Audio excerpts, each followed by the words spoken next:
Assalamualaikum warahmatullahi wabarakatuh. A'udzubillahi minasyaitonirrajim. Bismillahirrahmanirrahim. Selamat pagi anak-anak. Pada kesempatan pagi ini Pak Rohan akan menyampaikan materi perilaku terpuji pada pelajaran yang keempat. Namun sebelum kita mulai, mari kita berdoa bersama.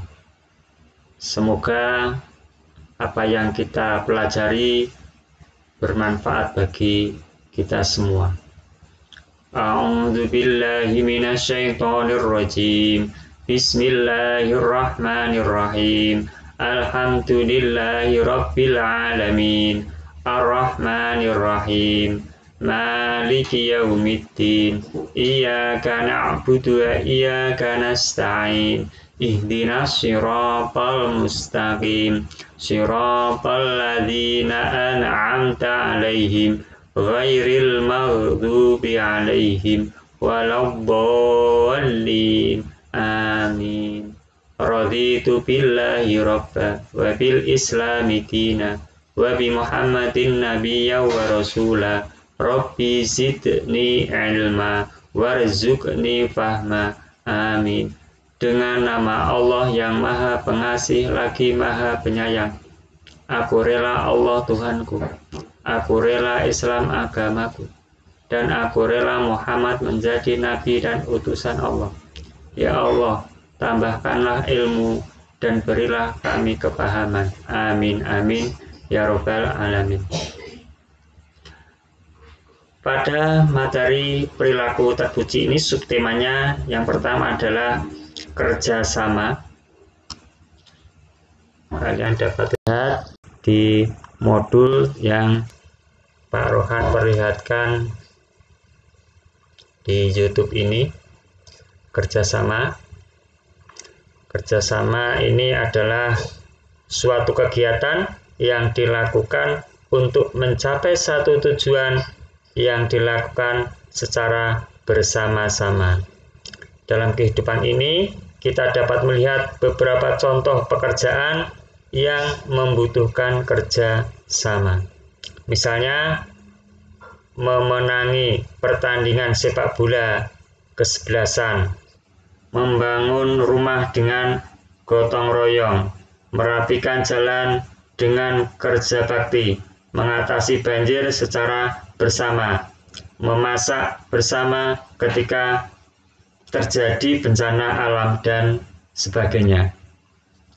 Di sini Pak Rohan akan menyampaikan sebuah kisah dari Rasulullah Shallallahu Alaihi Wasallam, di mana Rasulullah bekerja sama dengan kaumnya di Madinah. Penduduk kota Madinah saat itu disebut Yasrib. Pernah melakukan kerjasama dengan Rasulullah Shallallahu Alaihi Wasallam dan sahabatnya. Puncak peristiwa terjadi ketika Rasulullah Shallallahu Alaihi Wasallam melakukan hijrah dari Mekah ke Yasrib. Sebelumnya orang-orang kafir Makkah meningkatkan permusuhan kepada Nabi Muhammad Shallallahu Alaihi Wasallam beserta para pengikutnya, bahkan berencana melakukan pembunuhan. Akhirnya Rasulullah memberitahu penduduk Yasrib tentang rencananya berhijrah. Hati penduduk Yasrib ketika itu sebenarnya telah beriman kepada Nabi. Dia mengikuti Nabi karena telah banyak mendengar kabar tentang kebenaran agama Nabi Muhammad Shallallahu Alaihi Wasallam. Setelah 7 hari lamanya berjalan menyusuri padang pasir, akhirnya Nabi Muhammad dan para sahabatnya pun tiba di Yasrib. Apa yang penduduk Yasrib lakukan terhadap Nabi dan para sahabat saat tiba? Mereka menyambut dengan sukacita dan menyediakan penginapan serta makanan bagi teman-teman yang baru datang dari Mekah. orang-orang yang datang dari Mekah tersebut disebut kaum muhajirin, yaitu kaum yang hijrah. Sedangkan yang menyambut mereka dan memberikan pertolongan disebut kaum Ansor, yaitu kaum yang menolong orang-orang yang datang dari Mekah. Keteladanan apa yang dapat dipetik dari kisah hijrah di atas? Dalam kehidupan nyata saat ini, anak-anak dapat diajak menyebutkan beberapa contoh pekerjaan yang membutuhkan kerjasama. Misalnya, tadi sudah Pak Rohan sampaikan ya, ini menyeberangi jalan yang ramai. Jadi ketika menyeberang ini bersama-sama. Agar apa? Selamat. Memenangi pertandingan sepak bola kesebelasan, membangun rumah, merapikan jalan, ya. Ketika jalannya itu banyak batu-batu atau duri-duri, bekerja sama untuk menyingkirkan. Mengatasi banjir, memasak bersama ketika terjadi bencana alam, dan sebagainya.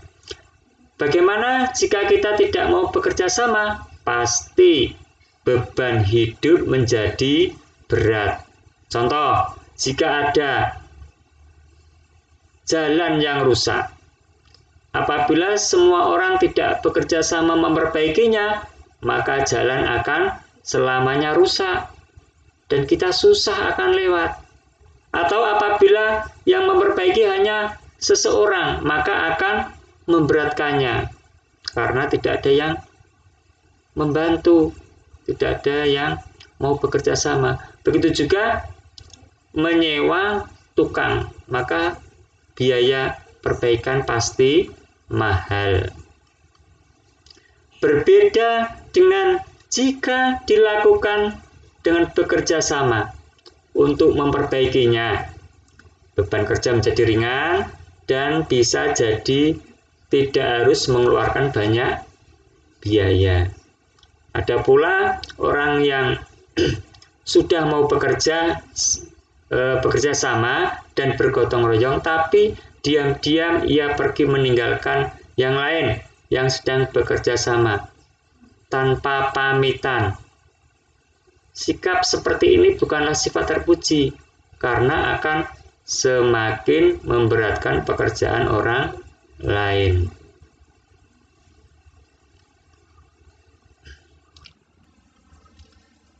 Nah, tadi sudah Pak Rohan sampaikan apa itu arti kerjasama. Kerjasama yaitu kegiatan dilakukan oleh beberapa orang atau bersama-sama untuk mencapai satu tujuan. Pekerjaan yang dilakukan bersama-sama itu indah. Kerjasama dengan anggota keluarga membantu pekerjaan orang tua di rumah.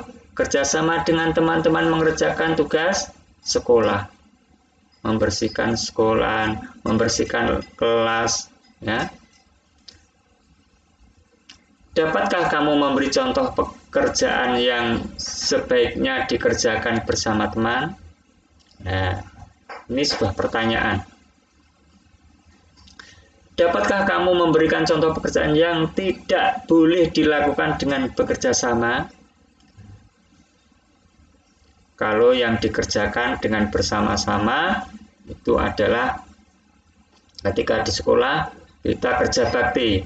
Sedangkan pekerjaan yang tidak boleh dikerjakan dengan sama-sama itu adalah ketika mengerjakan tugas dari Bapak Ibu guru, mengerjakan soal. Lantas bagaimana sikap kamu? Kalau kita ambil sikapku, aku bekerja sama dalam kebaikan. Ini dapat kita lihat pada gambar 4.5 ini adalah sedang membersihkan ruangan tempat tidur. gambar 4.6 ini juga ya dilakukan dengan kerja sama.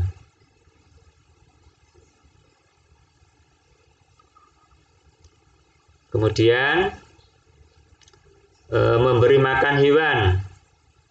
Ini ada yang memberi makan ayam, ada yang memberikan makan kucing. Jadi bekerja sama. Terus membersihkan rumah. Dalam gambar 4.8 ini kerja bakti seluruh keluarga. Ada yang membersihkan meja, kursi, menyapu, membersihkan meja televisi dan sebagainya. Ini satu keluarga melakukan kerjasama. Tujuannya apa? Agar rumah yang di tempat tinggali itu bersih.